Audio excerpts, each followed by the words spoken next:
এখন গিয়ে খুনের নেশায় মাতাল হয়ে নরেন্দ্র মোদীর সাথে আখড়া করেছে। যদি সেখান থেকে বসে বাংলাদেশের স্বাধীনতার উপর কোনো হস্তক্ষেপ করার চেষ্টা করা হয়, তাহলে বাংলাদেশের মাটিতে ভারতীয় দূতাবাস থাকতে পারবে না। শেখ হাসিনার বিরুদ্ধে বাংলাদেশে বিভিন্ন থানায়, আদালতে হত্যা মামলা দায়ের হয়েছে। আমি আহ্বান জানাতে চাই, খুনি হাসিনাকে ধরে এনে বিচারের কাঠগড়ায় দাঁড় করাতে হবে। প্রিয় সাথী ও বন্ধুগণ, বক্তব্য শেষ।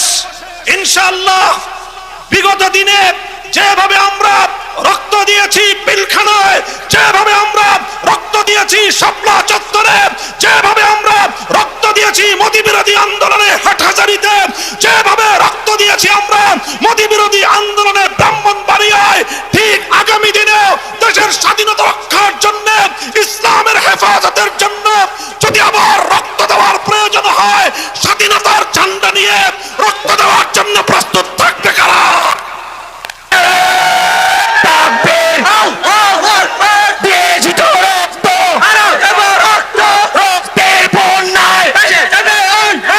এখন আমাদের সামনে বক্তব্য রাখবেন ব্রাহ্মণবাড়িয়ার কৃতি সন্তান মুসলিম আলেমদ্বীন হেফাজতে ইসলাম বাংলাদেশের কেন্দ্রীয় সিনিয়র নায়েবে সিনিয়র যুগ্ম মহাসচিব হযরতুল আল্লাম কুতুবে বাঙ্গাল জুনায়েদ আল হাবিব।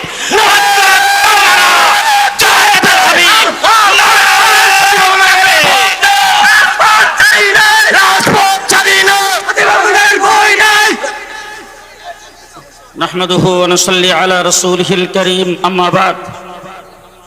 আজকের এই সমাবেশের সংগ্রামী সভাপতি, মঞ্চে উপবিষ্ট হেফাজতে ইসলাম বাংলাদেশের কেন্দ্রীয় মহাসচিব, যুগ্ম মহাসচিব, কেন্দ্রীয় নেতৃবৃন্দ, সমবেত সাথী ও বন্ধুগণ, ফেরাউন পানিতে ডুইবা মরার একদিন আগেও জানতো না। নমরুদকে মশা কামড়ে যখন মারে একদিন আগেও জানতো না। শেখ হাসিনার পতন হবে পেছনের দরজা দিয়ে ভাগবে 1 ঘন্টা আগেও জানে না। শেখ হাসিনা দেশ থেকে পালিয়ে গেছেন, লন্ডনে আশ্রয় নিতে চেয়েছেন, তাকে আশ্রয় দেওয়া হয় নাই।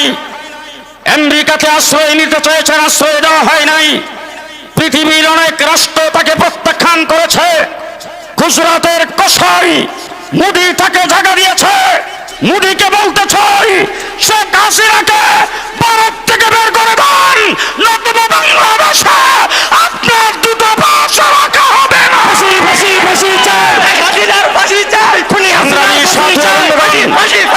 সংগ্রামী সাথী ও বন্ধুগণ, ব্রাহ্মণবাড়িয়ার কুলাঙ্গার মুক্তাদির, সেই কুলাঙ্গার আমাদের শ্রদ্ধাভাজন মুফতি মুবারকুল্লাহ সাহেব, মৌলানা সাজুদুর রহমান সাহেবের নাম কটূক্তি করে মুখ বেশকে উচ্চারণ করত।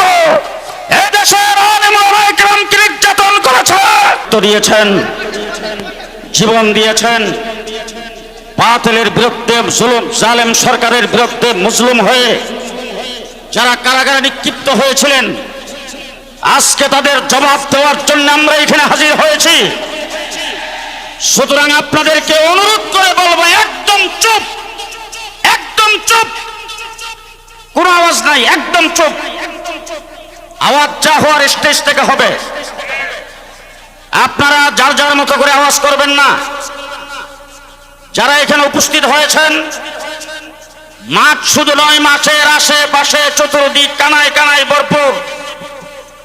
এখন পর্যন্ত আমরা খবর পাচ্ছি যারা এখানে উপস্থিত হয়েছেন, এর কয়েকটা লোক এখনো রাস্তায় আছেন।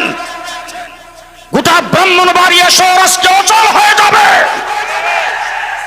আমরা মুসলিম, আমরা আজকে সমস্ত মুসলমান এই জায়গায় এসে হাজির হয়েছি একমাত্র আল্লাহ পাকের শুকরিয়া আদায় করার জন্য। একটি জগদ্দল পাথর যা 17 বছর জুলুম করেছে, পেছনের দরজা দিয়ে পালিয়ে গেছেন।